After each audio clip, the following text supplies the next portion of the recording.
our passive house here, it's always so pleasant an atmosphere. There's no drafts. You don't need to go to any effort to keep warm and comfortable.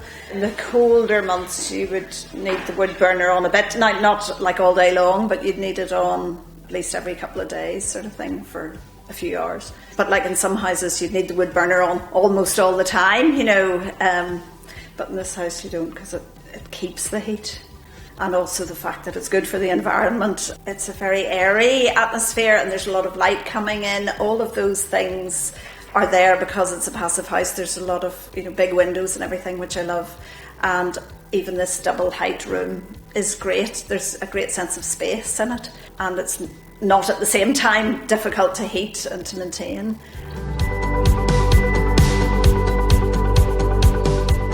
I suppose the biggest difference between living here and living in our previous house would be, the first thing would be it's very quiet because of the triple glazing. You hear very little of the wind noise or any traffic noise outside.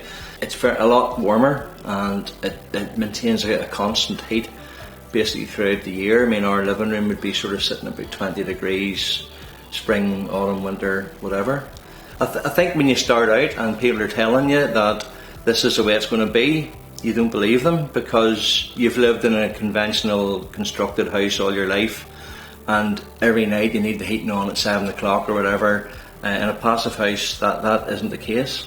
Who knows in 5 years, 10 years, 15 years what a unit of energy is going to cost. So our thinking was if you have a house that doesn't use energy, then that's not an issue for you in the future. So the passive house really sort of future proofs your investment.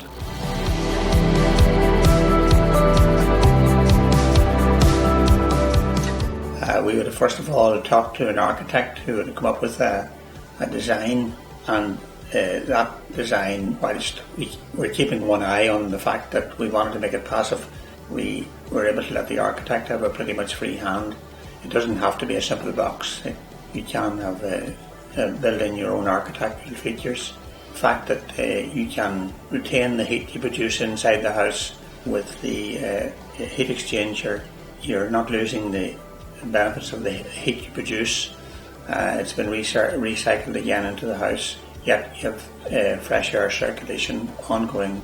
You're breathing in clean filtered air all the time. I have found in the last 4 years I have got very few chest infections, and I was prone to maybe 3 or 4 every winter in the other house, so I'm very happy with the air quality here. It definitely has made a difference.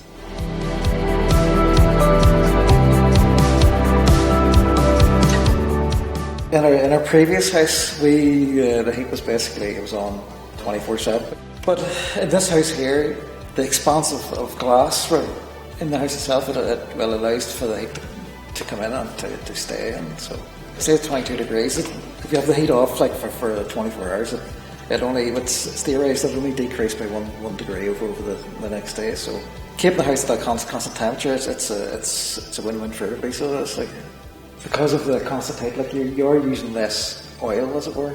So that's good for the environment. It's good for our pocket as well. So it is.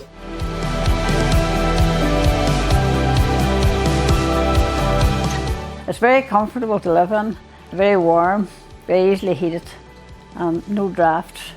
In the old house we had central heating as well as log burning fire. Here I just have the stove. I don't have any oil fired heating at all, and the stove heats the water, and it also would heat radiators, and it's so easy to heat and it's easy to keep as well. I have the heat exchange system in it, and I find that that's very good. It keeps the place at an even temperature and the air is always fresh. I found too, since living here, I don't suffer as much from colds or anything like that, and I think it is very good for older people.